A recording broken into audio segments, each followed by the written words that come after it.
Livro dos Salmos, Salmo número 139, verso 1.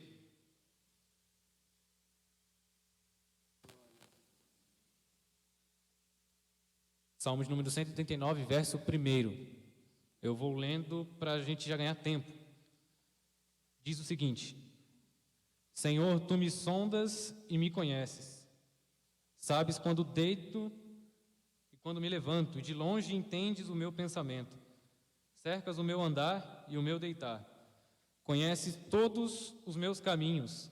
Não havendo ainda palavra alguma na minha boca, eis que logo o Senhor tudo conheces. Tu me cercas por detrás e por diante e puseste sobre mim a tua mão.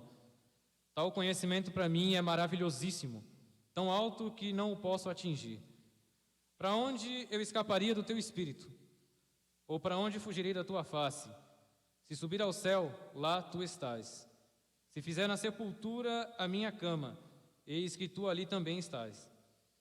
Se tomar as asas da alva, se habitar nas extremidades do mar, até ali a tua mão me guiará, e a tua destra me susterá. Se disser, de certo as trevas me encobrirão, então a noite será luz à roda de mim. Nem ainda as trevas me encobrem de ti, mas a noite resplandece como o dia. As trevas e a luz para ti são a mesma coisa. Pois possuístes os meus rins, cobriste-me no ventre da minha mãe. Eu te louvo, porque de modo terrível e tão maravilhoso fui feito. Maravilhosas são as tuas obras e a minha alma o sabe muito bem. Os meus ossos não te foram encobertos, quando no oculto fui feito e entretecido nas profundezas da terra. Os teus olhos viram meu corpo ainda informe, e no teu livro todas estas coisas foram escritas, as quais em continuação foram formadas, quando nem ainda uma delas havia. Quão preciosos me são, ó Deus, os teus pensamentos, quão grandes são as somas deles.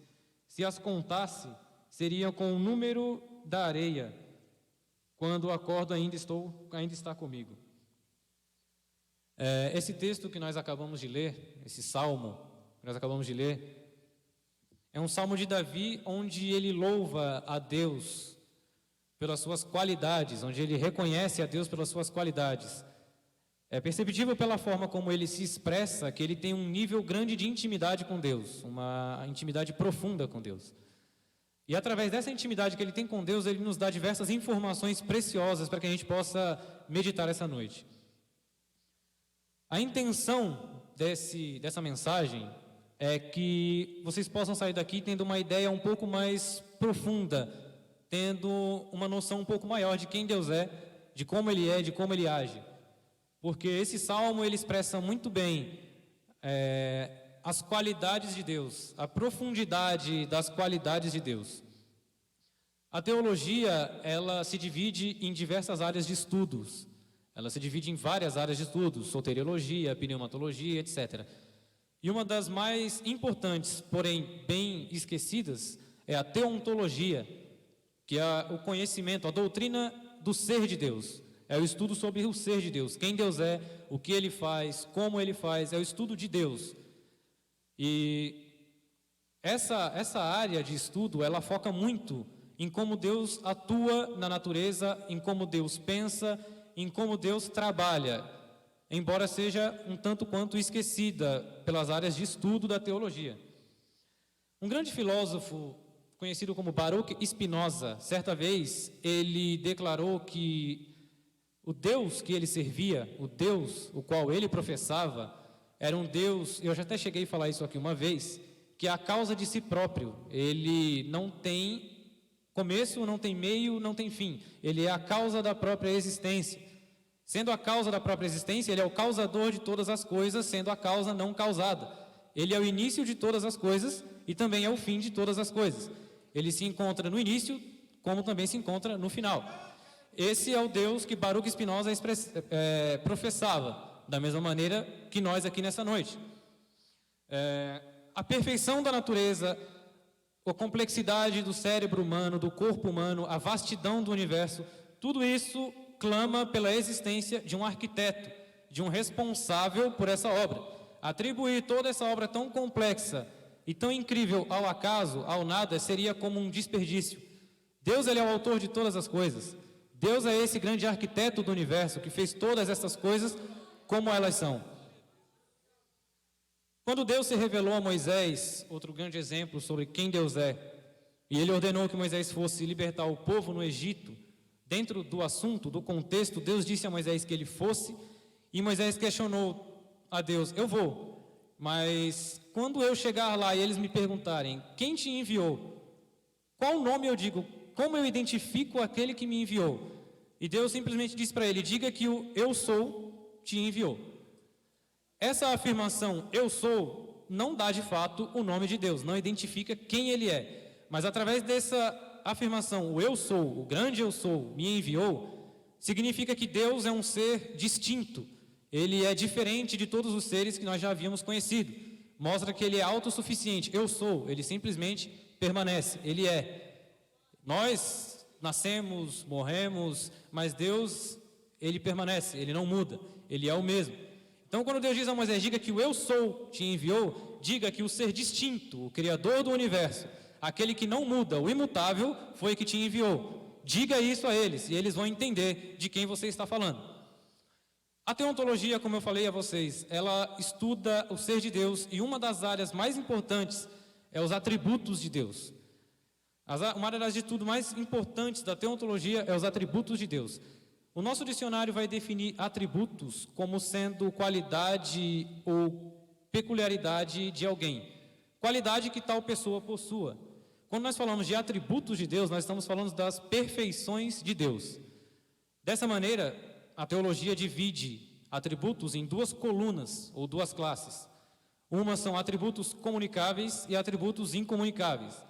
O que são atributos comunicáveis? São aqueles que Deus possui, mas ele também comunica às suas criaturas.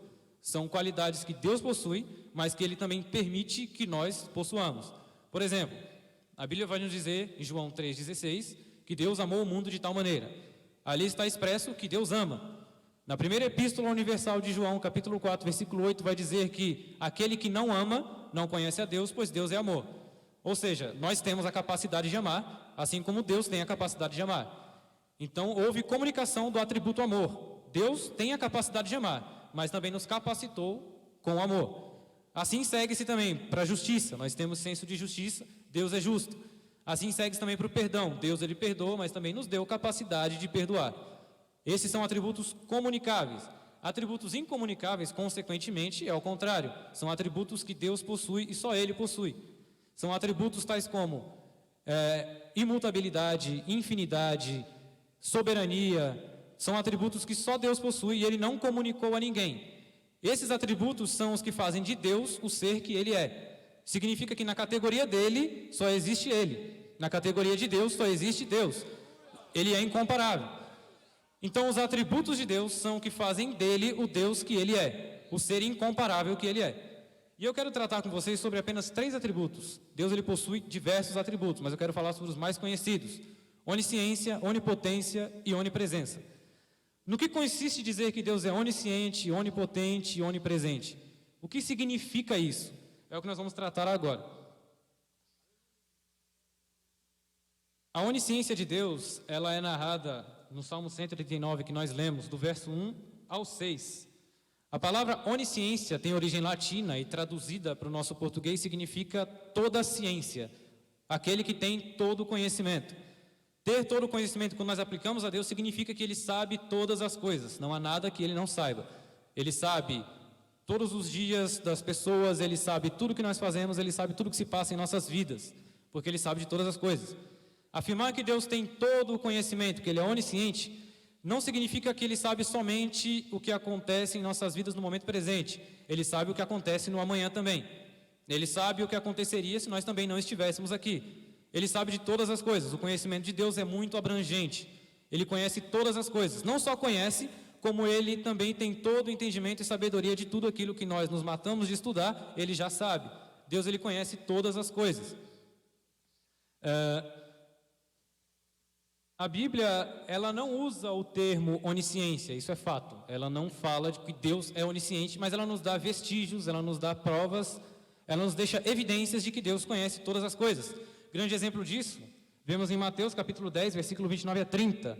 Não se vendem 2 pardais por algumas moedas, e nenhum deles cairá em terra, sem o consentimento do vosso Pai.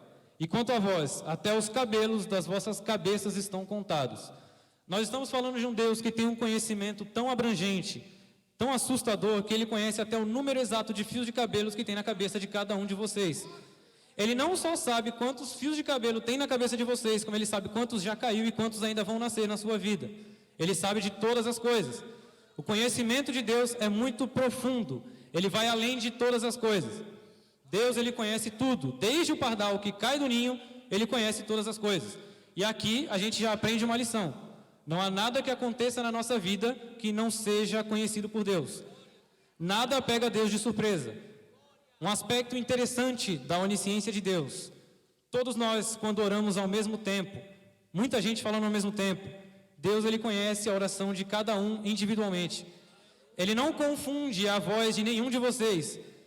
E Ele não só não confunde a voz de vocês, como quando Ele responde a oração, Ele não responde para a pessoa errada. Ele não responde a sua oração para mim. Ele responde exatamente para aquele que pediu.